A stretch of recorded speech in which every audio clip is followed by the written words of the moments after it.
Each year, about 25% of food purchased is thrown away. We've got some tips on how to avoid food waste.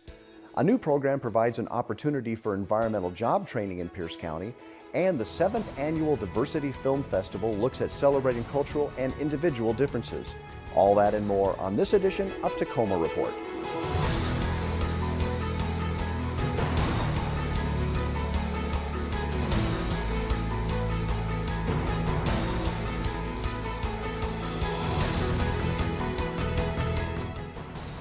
Hello, I'm Lane Fickey, filling in for Anita Gallagher. Pierce County's unemployment rate went up in January, but there's a new program being offered to introduce people to environmental careers, especially those who are unemployed or underemployed, including transitioning servicemen and women and also veterans. Maria Lee brings us a look at this partnership between the city, the Environmental Protection Agency, Clover Park Technical College, and Goodwill. The EPA has provided $200,000 in grant funding to support free workforce development and job training for environmental jobs that start at $14 per hour and can reach senior management positions, paying more than $65 per hour. While the City of Tacoma manages overall grant administration, Goodwill uses its network of education, campuses, and case managers to recruit, career counsel, and help students with job placement, while Clover Park Technical College performs the training.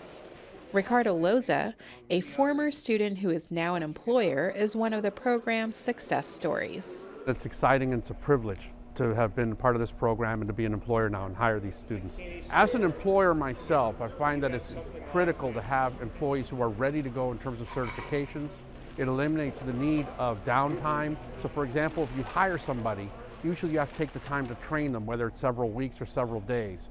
On the other hand, these students come out ready to go and are employable immediately, so you can apply them to the workforce right away. It's really a great savings, and it's an excellent opportunity for the students.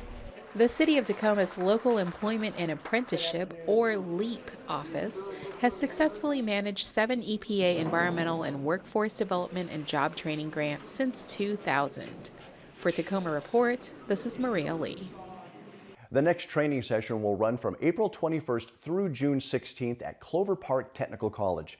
For more information or to register for this grant-funded training opportunity, visit the Goodwill's website. Voters will have the opportunity to select 7 new candidates to hold City of Tacoma offices in 2017. Open seats include the mayor, 4 city council positions, and 2 civil service board positions. For more information about how to become a candidate or to register to vote, visit the Pierce County Auditor's Office. The city's rapid graffiti removal program will be sending out new participation forms to property owners in the city's key corridors.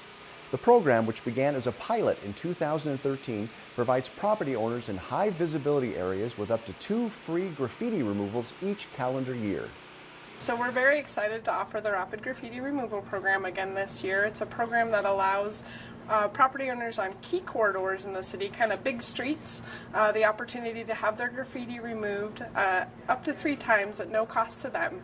I already have about 1,600 permission slips on hand, but all of those expired at the beginning of 2017. Soon, property owners that already have a permission slip on file with us should be expecting to get a postcard that looks like this in their mail, asking them to go ahead and sign up and submit it to us again. To find out if your property is eligible for this program, visit the city's graffiti page. On average, Americans throw away 1 out of every 4 bags of groceries they buy. Megan Snow shares some tips on how to prevent food waste in your home. That spinach that seemed like a healthy idea in the supermarket but ended up in my garbage 3 weeks later isn't healthy for my bank account or the waste stream, where food waste makes up about 1/3 of what we throw away at home. The city's solid waste management has information to help us become savvier consumers and reduce the amount of food we purchase and don't use. It's not a good feeling to know all this love and energy and money went into growing the food, how much energy goes into transporting it and making it look good in the stores, and then we end up just tossing it like it doesn't mean anything. That's not very real or sustainable, and we all know it inside. So thinking about it, being more thoughtful about it, we can use that money, that time, that love for something that's going to matter. And food matters to us. Let's just take better care of it and use it more wisely. Improving our shopping habits to reduce the amount we waste also helps the city reach its waste diversion goal to decrease the amount of materials that we send to the landfill by 10% by 2025. For Tacoma Report, I'm Megan Snow.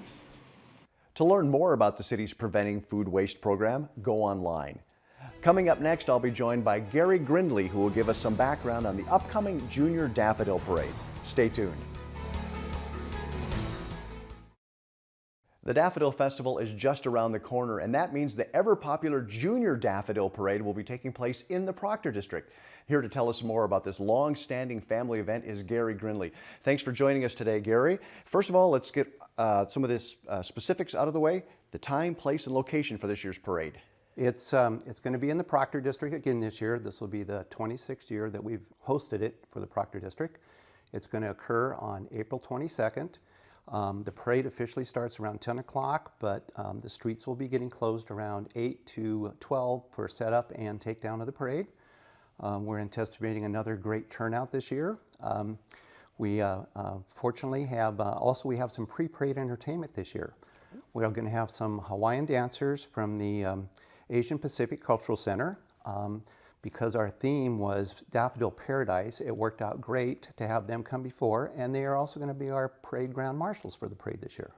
So how much time and preparation goes into putting on a parade like this? Oh, we actually start the day after the parade almost. We meet the following Monday and basically do a parade wrap-up and do a Q&C of what worked best and what needs to be improved on next year.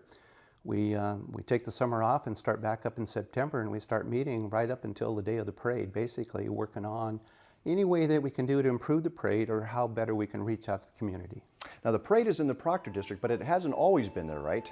Oh no, the parade actually started up on Martin Luther King Way years and years ago in the old K Street neighborhood, and then it moved down to downtown Tacoma. For quite a few years. The group that was putting on finally just decided they were kind of tired of it, and it was in hiatus for 2 or 3 years. There was some great business owners in the Proctor District that thought it'd be a great idea to revive it and bring it back as a community event. And so they proposed to the Daffodil Festival to be the sponsor, and voila, 26 years later, we're still sponsoring it in the Proctor District. So who can be in the parade? Are there any requirements or restrictions?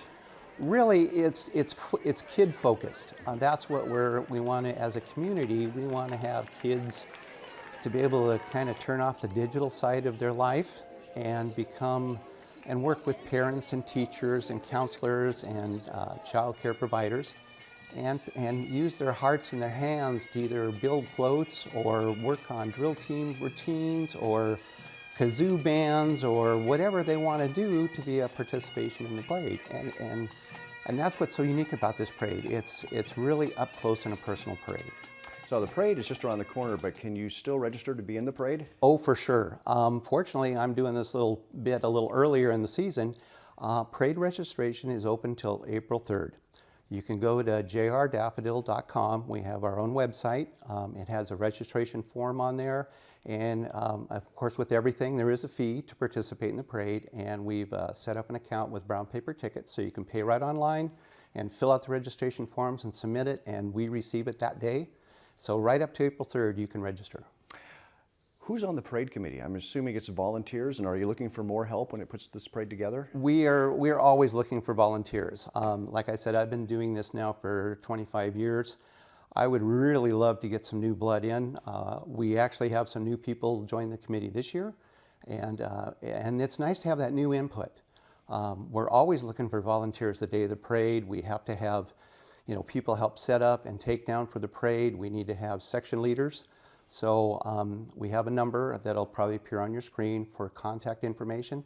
So if anybody's out there to want to help, we'll take in volunteers to do just about anything. And final question as we kind of wrap everything up here. I know this is important for the kids, but I'm assuming that this parade is pretty important to the Proctor community as well. This has really become a great tradition out in the Proctor District. And now the neighborhood, it's just part of the culture out there. And being a place where you have that community involvement, we have very few of those things going on. It's really, like I say, it's a digital world anymore, and where we can turn off the digital and become old analog, so to speak, and have fun together. We bring in people from all over Pierce County, and South King County are participating in this parade. We've got school bands coming from all over, Cub Scout troops. I mean, for wherever they come from, they all come out just to showcase their talents. Wonderful. Well, Gary, thank you very much for joining us. And we should tell everybody that once again, TV Tacoma will be televising this year's parade. So, Gary, thanks for all your help today. Up next, we'll find out when we can get some tag row for our daffodils.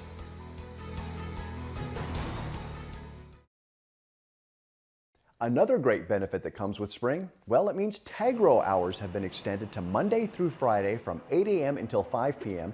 and Saturdays from 8 a.m. until 3 p.m. to help customers get their outdoor gardening and yard projects done. Well, you can find tag row down here at the Central Treatment Plant at 2301 Cleveland Avenue, or we'll deliver it right to your house anywhere in the 5-county area. We also have tag row potting soil available in local hardware stores like Ace or Gray Lumber, or off Portland Avenue Nursery and several others. And if you just want to try a little bit of tag row for the first time, find out how it works for you, you can get small quantities of free mix down here at the plant, shovel it yourself, you can get half a pickup load or a bucket load or whatever you want to do. Depending on your needs, you can find tag row products in a number of locations. For more information, visit their website. The city will hold a workshop for people considering buying or renovating an old home. The workshop will be held on Saturday, April 8th from 1 to 3 p.m. Landmarks Preservation Commissioner Jeff Williams will walk attendees through what to look for when buying or restoring a historic home. City staff will also be available to discuss financial incentives for rehabilitating historic homes. To RSVP for this free workshop, visit the Historic Preservation Events page website. TV Tacoma's program Urban Green will soon bring you sustainability and green living resources with a fresh new format. Join host Stacey Ellifred as she kicks off this new edition with a look at the Walk Wednesdays events, which are happening this spring and summer, and a tour with the Point Defiance Park Ranger. For the full episode and more tips, visit the city's website. Baseball's regular season for the Tacoma Rainiers begins on April 6th, and you can watch the Rainiers in their first 2017 home game on April 11th. The Rainiers and the city's Environmental Services Department are encouraging fans to recycle at Cheney Stadium and at home this season. City staff will be available at 3 games throughout the season to talk with fans about environmental services programs and services. To find the Rainiers' full schedule, visit them online. After the break, we'll find out about a competition that inspires youth to love math, science, and technology.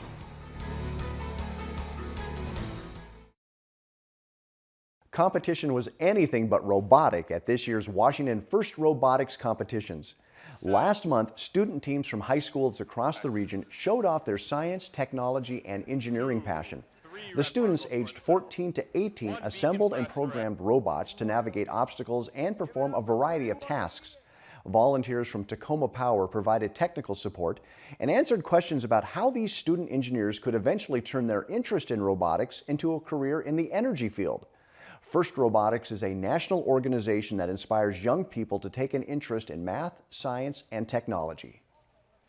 Tacoma Community College and the Grand Cinema are presenting the 7th Annual Diversity Film Festival, April 9th through the 26th. Megan Snow brings us more information about this event. The Diversity Film Festival brings differences to the forefront of the conversation through a visual medium. Event organizers select 4 feature films and 2 documentaries that explore powerful narratives. We on the committee felt that film is just a wonderful way, a learning, teaching tool. It's a visual tool, it has music, it has dialogue, and it's able to address a lot of issues of diversity in very unique ways, so that the viewer can have a microcosm of life from an individual or from a culture. We usually think of diversity as race and culture and religion, but we try to look at it also as age, as ability, as socioeconomic, and we felt that it was the best way that we could really do this was with a film in a dark theater with great popcorn. The festival is open to the public, and people who attend the 2 p.m. showing of the film on April 9th here at the Grand are welcome to attend the opening day gala at no additional charge. For Tacoma Report, I'm Megan Snow. For more information about the 6 films or for ticket information and pricing, visit the Tacoma Community College website. The Environmental Services quarterly newsletter EnviroTalk is making its way to customers' homes in early April, but you don't have to wait for the mail. You can view the spring-summer edition online right now. This extended edition features the ins and outs of recycling, tips on preventing food waste, a step-by-step guide to install drip irrigation, and more. To view this and other helpful information, visit the EnviroTalk webpage. That's all the time we have on this edition of Tacoma Report. A great way to find out about the services the City of Tacoma has to offer is by going to cityoftacoma.org. Until next time, I'm Lane Fickey.